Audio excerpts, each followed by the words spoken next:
अस्सलाम वालेकुम बच्चों, आज 8वीं जमात के इंग्लिश के एक नए लेसन के साथ आपके सामने हाजिर हैं। यह वीडियो मुंबई महानगर पालिका के वर्चुअल क्लास की तरफ से पेश किया जा रहा है। मैं Ansari Rashid Akhtar 8th standard English के एक नए लेसन के साथ। तो चलिए शुरू करते हैं आज का हमारा लेसन।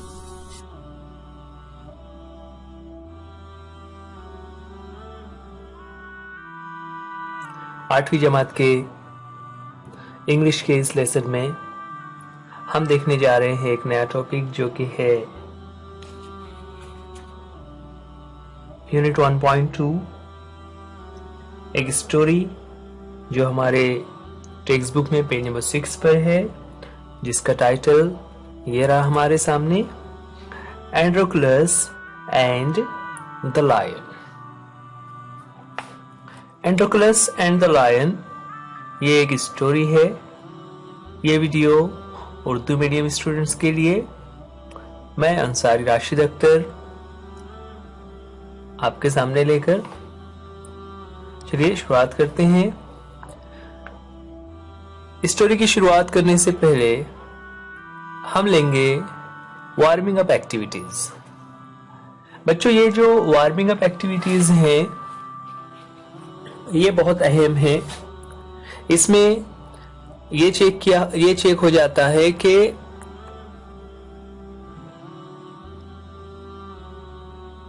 हमारा इंग्लिश लैंग्वेज पर कितना कमांड है, यानी हम जो बुक में पढ़ते हैं, जो हमने वर्ड्स, वोकैबुलरी, ग्रामर ये सब सीखा हुआ है, उन सब चीजों को हम किस तरह हम राइटिंग एक्टिविटीज में यूज कर सकते हैं। इसलिए वार्मिंग अप एक्टिविटीज में आपको खास करके तवज्जो देनी है। शुरुआत करते हैं चिट चैट में। कुछ क्वेश्चंस हमारे सामने आ रहे हैं। पहला क्वेश्चन है, have you ever helped anyone? Why? एक ही सवाल है, उसके दो हिस्से हैं। पहला है यस नो क्वेश्चन में, have you ever helped anyone? जब किसी हेल्पिंग वर्ब से कोई क्वेश्चन शुरू होता है तो उसका आंसर हमें यस और नो में देना होता है ना। यहाँ पर हेल्पिंग वर्ब हैव से क्वेश्चन शुरू हो रहा है, इसलिए उसका आंसर हम यस या नो में देंगे, राइट। सो यहाँ पर हैव यू एवर हेल्प्ड, क्या आपने कभी किसी की हेल्प की है? तो जनरली इसका आंसर हम यस में देते हैं, क्योंकि कहीं ना कहीं हम किसी की हेल्प करते रहते हैं, right. So have you ever helped anyone? Yes, I have helped my friend, I have helped my mother, I have helped my father. इस तरह से आपने जिसकी भी हेल्प की हुई है आप उसका रेफरेंस यहाँ पर दे सकते हैं। आगे क्वेश्चन है व्हाई। आपने जब किसी की मदद की तो आपने क्यों ऐसा किया? तो क्यों ऐसा किया? क्योंकि हम उनको पसंद करते हैं, हम उनका रिस्पेक्ट करते हैं ना। जिसको भी हम, जैसे सपोज आप कहेंगे yes, I have helped my mother because she is very loving. I have helped my friend because he always helps me। तो इस तरह से हम उसका रीजन बता सकते हैं। ओके, सो आगे बढ़ते हैं। सेकंड क्वेश्चन है, how did you help him और हर? जो फर्स्ट क्वेश्चन में आप रेफरेंस देंगे उसके बारे में, जो सपोज आपने यहाँ पर कहा कि आपने मदर की हेल्प की हुई है, सो यहाँ पर उसका ही एक क्वेश्चन हो जाएगा कि how did you help her? आपने अपने मदर की हेल्प किस तरह से की? So you can say like that कि मैंने अपने when I helped my mother in cooking या I helped my mother in cleaning my room. Okay. Next question has anyone ever helped you in your need? कभी ऐसा हुआ है कि आपको किसी चीज की नीड हो? नीड मीन्स जरूरत, कि आपको किसी चीज की जरूरत हो और ऐसे वक्त में किसी ने आपकी हेल्प की हो। तो ये भी अगेन यस नो क्वेश्चन है। तो आप कहेंगे यस। आपको याद आ रहा होगा, है ना, कि आपका किसी वक्त आपके फ्रेंड ने आपके फैमिली ने, आपके घर के जो जितने लोग हैं, आपके नेबर्स, या कोई अनजान शख्स भी हो सकता है जिसने हमारी हेल्प की हो। How did you feel at that time? जब कोई हमारी हेल्प करता है तो कैसा लगता है? यानी जब आप सोचिए जरा, आपकी किसी ने हेल्प की तो उस वक्त आपको कैसा लग रहा था? How did you feel at that time? तो आप उसका जवाब लिख सकते हैं कि yes, I felt very happy and satisfied. Yes, है ना? जब इस तरह से किसी ने हमारी हेल्प की तो क्या हुआ? We feel very happy and satisfied. Then जब हमारी कोई हेल्प करता है तो हम पर एक जिम्मेदारी बन जाती है। नेक्स्ट क्वेश्चन उसी के बारे में है कि how did you show your gratitude to him और हर? जिसने भी आपकी हेल्प की हो, आप उसको किस तरह से ग्रेटिट्यूड शो करते हैं ना? ग्रेटिट्यूड कहते हैं मतलब किसी का शुक्रगुजार होना, किसी का शुक्रिया अदा करना। तो how did you show your gratitude? आपने अपनी जो मतलब आप उनका शुक्रिया अदा करना चाह रहे हैं, तो आपने इस बात का इजहार किस तरह से किया होगा? सो यू कैन सिंपली से I said thank you, I said thank you with smiling face. Okay, I thanked him from my bottom of heart. इस तरह से हम उनका शुक्रिया अदा कर सकते हैं। तो बच्चों ये क्वेश्चन है, इसका चूंकि कोई फिक्स आंसर नहीं होता, ये हम लोग अपने अपने तरीके से उसमें चेंज कर सकते हैं, इसलिए हमने इसका कोई फिक्स आंसर नहीं दिया हुआ है। आप अपने तौर से कोशिश करें और इसका आंसर लिखें। ठीक है, अब इन क्वेश्चंस के बाद आगे बढ़ते हैं हमारी स्टोरी, जिसका टाइटल है Androcles and the lion. Warming up में और भी कुछ एक्टिविटीज हैं, लेकिन वो बहुत ज्यादा हो जाएगा, इसलिए हम लोग यहाँ पर पहले स्टोरी को देख लेते हैं। उसके बाद हम मौका रहा तो फिर से उन एक्टिविटीज की तरफ आएंगे। क्वेश्चन है, फर्स्ट पैराग्राफ में लाइन्स हमारे सामने आ रही हैं। यहाँ पर हमने जो बुक के पैराग्राफ है उसको और छोटे छोटे पैराग्राफ में ब्रेक किया हुआ है, ताकि हम आसानी से एक एक वर्ड को, एक एक सेंटेंस को समझ सकें। ठीक है, चलिए एक एक पैराग्राफ हमारे सामने आ रहा होगा। फर्स्ट पैराग्राफ हमारे सामने आ रहा है, long long ago there lived a kind, gentle and courteous man called Androclus। Long long ago, long long ago का क्या मतलब होता है कि जब हम किसी स्टोरी की शुरुआत करते हैं तो स्टोरीज दो तरह से शुरू की जाती है। हम इस तरह से कह सकते हैं वंस अपॉन अ टाइम, या फिर हम कह सकते हैं लॉन्ग लॉन्ग एगो। अच्छा, यहाँ पर बच्चों देखिए एक वर्ड जो है कोर्टियस, वो बोल्ड लेटर्स में लिखा हुआ है ना? ये क्यों? तो हमारी बुक में उसके मीनिंग से दिए हुए होते हैं ना। कोर्टियस का मीनिंग होता है पोलाइट, या फिर ऐसा आदमी जो गुड मैनर वाला हो ना, जिसे हम उर्दू में कहते हैं मुहज्जब, अदब वाला।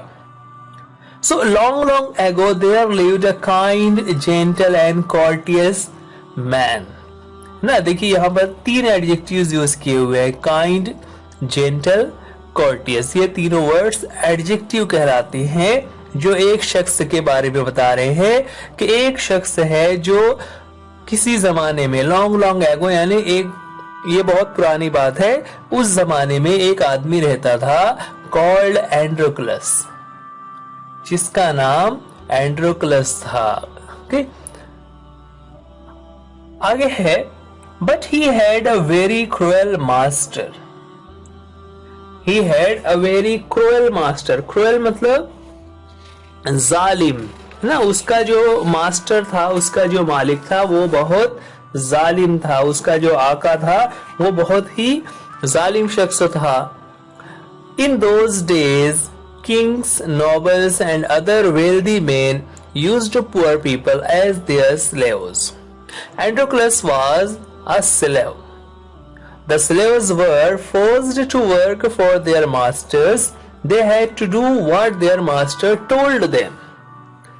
देखिए अब यहाँ पर उस जमाने की जो बातें हैं वो बता रहे हैं कि इन दोज डेज, यानी उन दिनों में, जबकि ये स्टोरी है, जब का ये वाकया है, उन दिनों में Kings, nobles and other wealthy man, 3 type के लोग बताए गए।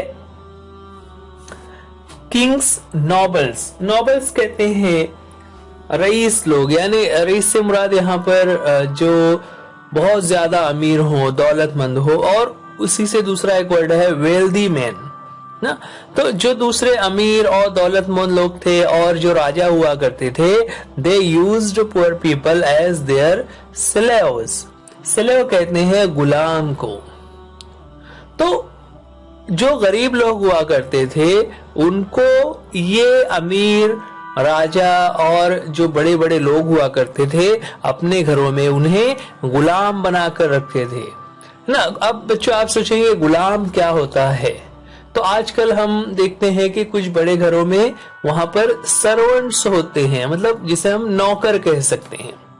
नौकर या सर्वेंट में क्या होता है कि उनको कुछ काम दिए होते हैं, जैसे अगर वो बावर्ची है तो उसे सिर्फ खाना बनाना है या खाने का सामान खरीद कर लाना है, सफाई वाला है तो उसको सिर्फ सफाई करनी है, गेट कीपर है तो वो सिर्फ गेट पर रहेगा और देखभाल करेगा।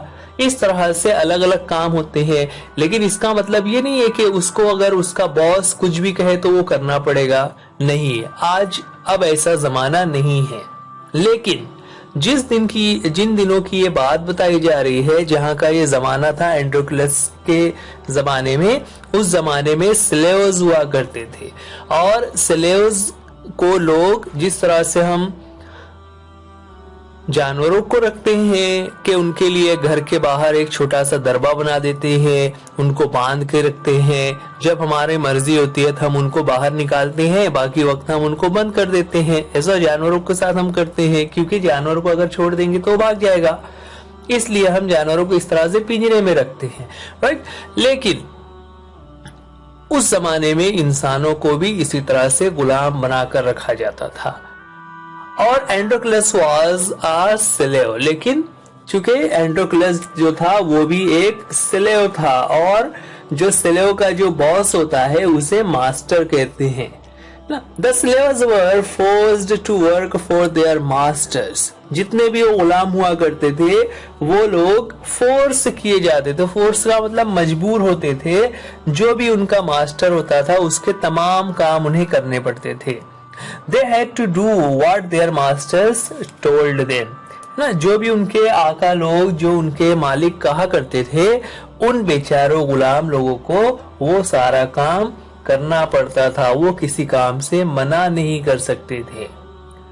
तो ऐसे जमाने की ये स्टोरी है, और एंड्रोक्लस जो हमारी स्टोरी का टाइटल है वो ऐसा ही एक गुलाम था। आगे और कुछ बातें बता रहे हैं। They had no freedom no rights ना। जब जो ये गुलाम हुआ करते थे उनके बारे में है कि दे हैड नो फ्रीडम, उनको कोई भी आजादी नहीं थी। जैसे अभी हमने मिसाल ली, जो आजकल के सर्वेंट्स होते हैं, देखिए उनकी हफ्ते में एक दिन छुट्टी होती है, उनका टाइम होता है, उनको आराम करने के लिए, खाना खाने के लिए छुट्टी दी जाती है ना। त्योहार के मौकों पर उनको तोहफे दिए जाते हैं, उनको बोनस दिया जाता है, उन्हें वक्त पर तनख्वाह दी जाती है। ये तमाम चीजें आजकल हो रही है, जो आजादी है ना। लेकिन उस जमाने में ऐसा कुछ भी नहीं था। They had no freedom no rights. Rights यानी हक, हुकूक जिसे हम कहते हैं। जैसे यहाँ पर हम भारत में रहते हैं, हमारा एक जमहूरी मुल्क है, तो हमारे बहुत सारे हुकूक है। आपने शहरियत में पढ़ा हुआ है कि हमारे हुकूक और जिम्मेदारियां ना, तो हमें बहुत सारे हुकूक हासिल हैं। लेकिन उस जमाने में जो स्लेव्स हुआ करते थे उन्हें किसी भी किस्म का हक नहीं हासिल था। Even when they were unhappy with their master they could not leave him, है ना। यहाँ तक कि जब वो अपने मास्टर के, यानी जो उनका आका होता था, उसके साथ वो खुश नहीं है। जैसे आजकल क्या होता है कि अगर कोई अपने मालिक से या अपने बॉस से खुश नहीं है तो वो काम छोड़कर चला जाएगा, वो दूसरी जगह काम कर सकता है। लेकिन उस जमाने में ऐसा नहीं था। They could not leave him वो उसे छोड़ नहीं सकते थे। They were bound by law to obey their master, however wicked he might be. ना, they were bound by law.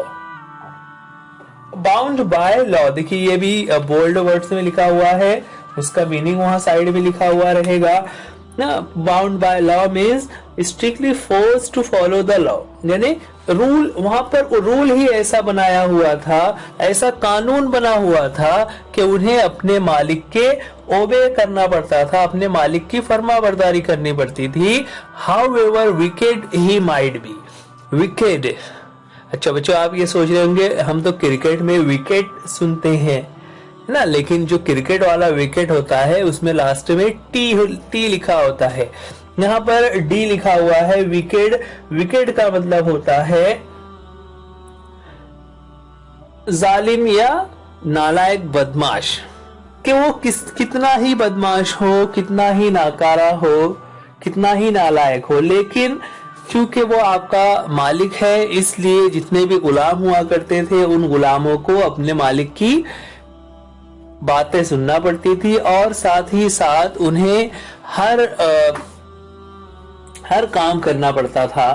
आगे है, Androcles did not like his heartless wicked master. His master starved his slaves and often whipped them. And Androclus did not like his heartless and wicked master. Androclus को भी उसका heartless, देखिए heartless जिसे हम कह सकते हैं जिसे पत्थर दिल, कि उसको किसी के ऊपर रहम ही नहीं आता, एंड विकेट बहुत ही बदमाश, यानी एंड्रोक्लस का जो मास्टर था, उसका जो आका था, वो भी बहुत पत्थर दिल इंसान था और बहुत ही बदमाश था. His master starved his slaves. एंड्रोक्लस का जो मालिक था वो अपने स्लेव्स को स्टार्व करता था. स्टार्व कहते हैं भूखा रखना, फाका कराना, यानी खाने के लिए कुछ ना देना. तो वो अपने गुलामों को फाका कराता, उनको भूखा रखता. एंड ऑफन विप्ड देम, और अक्सर जो है वो उन्हें आकर विप्ड करता. विप कहते हैं चाबुक से मारना को, यानी वो उनको सजाएं भी देता है. एक तो खाने के लिए नहीं दे रहा है और साथ ही साथ उनको सजा भी दिया करता था. ही ऑफन विप्ड देम.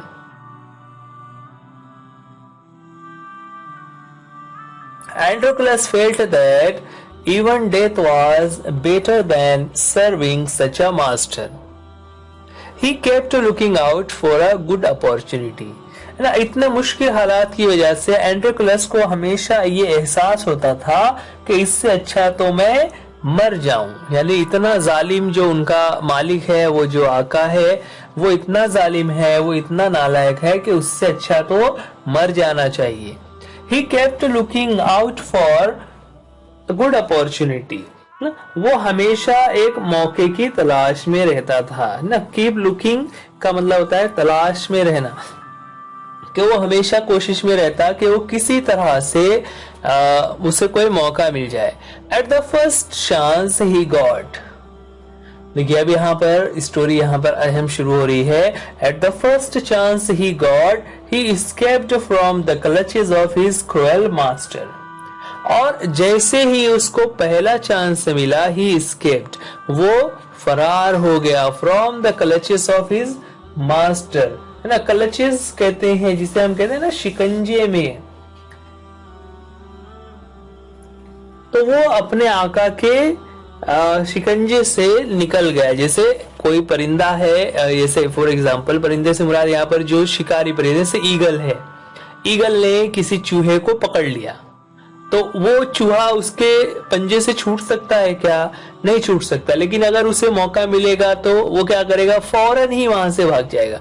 तो उसी को क्लचेस कहते हैं कि वो हमेशा तलाश में था और जैसे ही उसको पहला मौका मिला, he escaped from the clutches of his cruel master. अब वहां से तो भाग गया, लेकिन आगे क्या होता है? Now although Androclus had thus run away, he was not a coward. He took shelter in a forest. he was not afraid of the wild beast that roamed the forest. ठीक है, अब एंड्रोक्लस जो था, although एंड्रोक्लस had run away, है ना, हालांकि वो वहां से रन अवे हो गया था. रन अवे मीन्स escape, जो फरार हो जाना, भाग जाना. But he was not a coward. Coward जिसे हम बुजदिल कहते हैं, वो बिल्कुल भी बुजदिल या डरपोक नहीं था.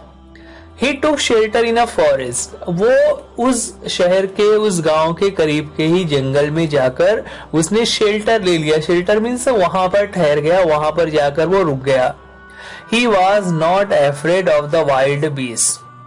वो जंगलों में जो वाइल्ड बीस्ट थे, that roamed the forest, यानी जो खूंखार और दरिंदे जो जंगलों में घूम रहे होते हैं ना. जंगल है तो जाहिर सी बात है कि वहां पर बहुत सारे वहशी जानवर और दरिंदे भी होते हैं. शेर, चीता, भेड़िए वगैरह, इस तरह बहुत सारे जानदार होते हैं जो दूसरे जानवरों पर हमला कर देते हैं.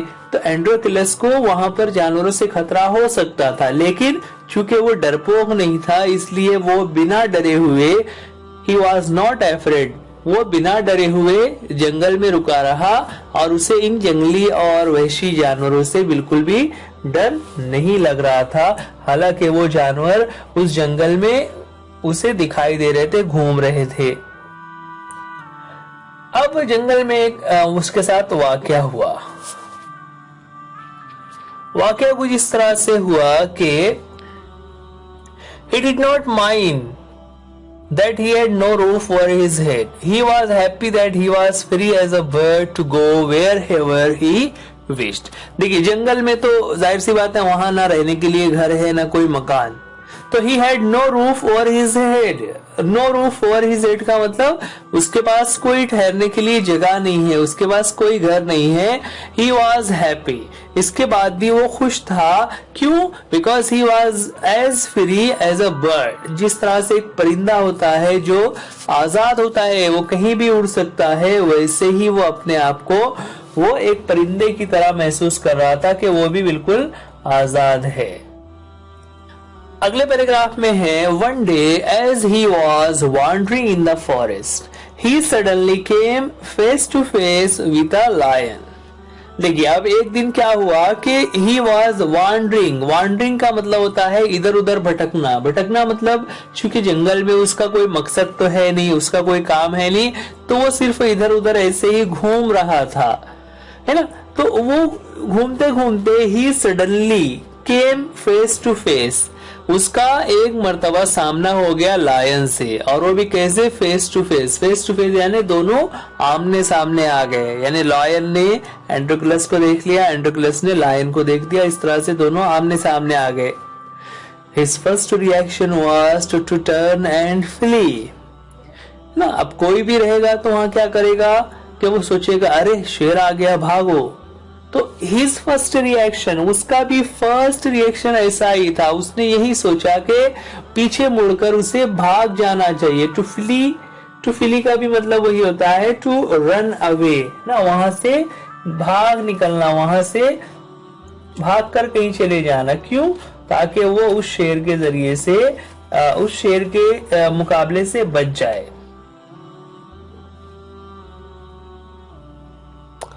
But then he saw that the lion had not moved on seeing him. It neither growled nor roared.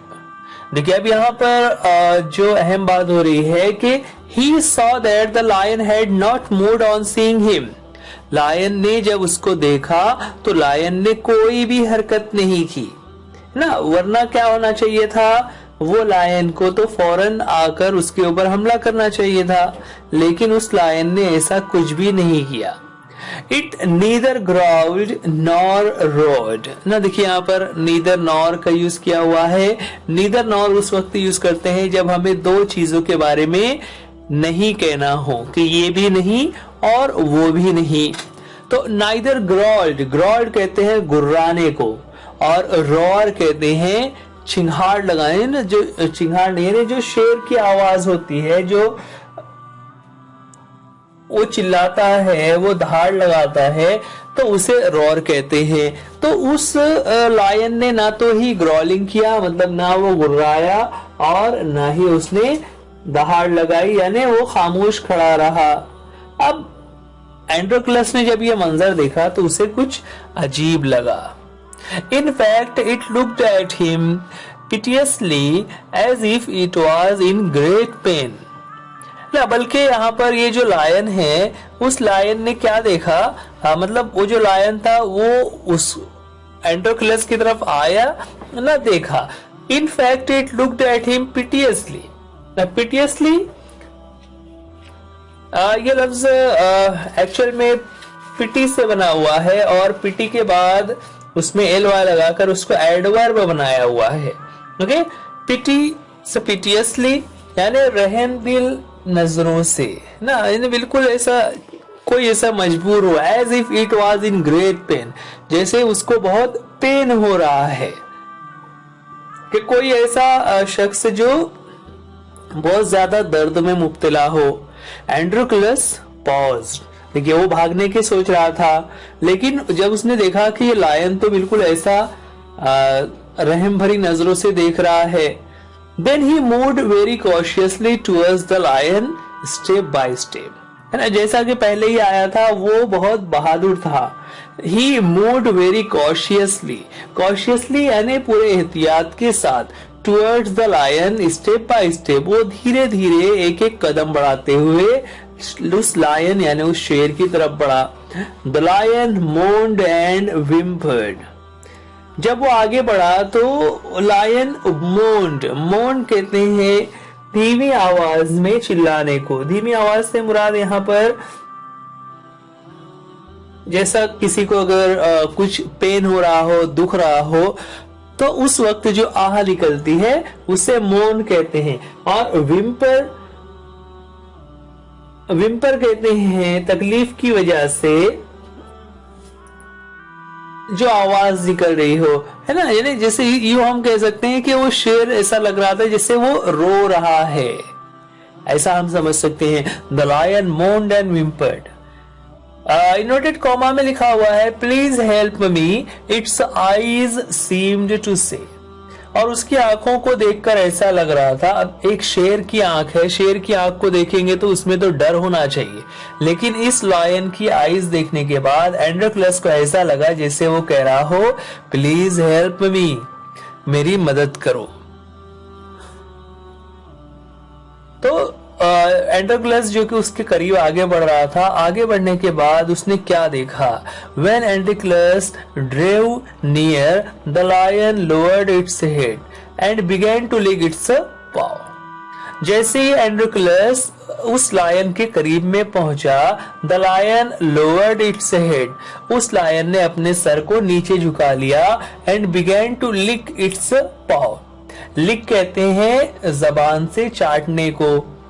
तो वो जो शेर था, वो लायन जो था, वो अपने पैर को चाटने लगा ना। पाव कहते हैं शेर के पैरों का जो पंजा होता है, जैसे हमारे पैर में पंजा होता है, लेकिन शेर और बिल्ली के जो पैर आप देखेंगे तो उसके पैर में हमारे पैर की तरह उंगलियां नहीं होती, बल्कि पाव होता है जिसमें नाखून निकले हुए होते हैं। तो वो अपने पाव को लिक करने लगा, चाटने लगा। Then Antigonus saw that lion's paw was wounded, sore and swollen. तो जब वो करीब पहुंच गया तो उसने क्या देखा कि जो लायन का पैर है, जो उसका पाव है, it was wounded, वो जख्मी हो गया है। sore and swollen, swollen कहते हैं सूजन आ जाना को, और sore यानी जख्मी होना। तो उसका पैर जख्मी था, उसमें सूजन आई हुई थी, उसमें से खून निकल रहा था। जब उसने ये मंजर देखा तो ये देखने के बाद on a closer look Androcles notice that a big thorn had pierced one of the lion's toes. ना करीब जाने के बाद जब एंड्रोक्लस ने गौर से देखा तो क्या देखता है, on a closer look Androcles notice, Androcles ने देखा कि a big thorn had pierced, एक बड़ा थॉर्न कहते हैं कांटे को, एक बड़ा सा कांटा pierced one of the lion's toes, उस लायन के पैर की जो टोज है, टोज से मुराद जो उसका अंगूठे जैसा, मतलब जो उसका पाँव में जो राउंड राउंड हिस्सा आगे की तरफ होता है उसे टोज कह सकते हैं। उस पैर में उसको एक बड़ा सा कांटा चुभा हुआ है ना। और जाहिर सी बात है कांटा चुभ जाए तो उसे निकालना बहुत मुश्किल होगा, क्योंकि हम कांटा निकालने के लिए बैठकर पैर को ऊपर करके अपने हाथों से निकालते हैं, लेकिन लायन कैसे निकालेगा, वो नहीं निकाल पा रहा था और इसी वजह से वो इतना गमगीन और काबिल रहम नजरों से एंड्रोक्लस को देख रहा था। So this is the cause of the lion's distress, thought Androcles. ऐसे में एंड्रोक्लस ने सोचा कि अच्छा तो ये वजह है कि ये शेर इतना डिस्ट्रेस दिख रहा है, डिस्ट्रेस यानी परेशान नजर आ रहा है। अब आगे यहां से क्या होता है वो हम इस चैप्टर के सेकंड पार्ट में देखेंगे। बच्चों ये video BMC education Urdu medium standard 8 के चैनल पर आप देख रहे हैं। आप इस चैनल को लाइक कीजिए, सब्सक्राइब कीजिए और वीडियो को अपने दोस्तों में भी शेयर कीजिए।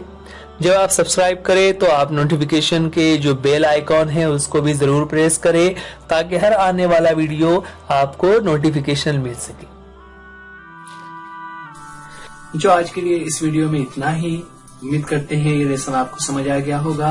वीडियो देखने के लिए थैंक यू। अल्लाह हाफिज, गुड बाय।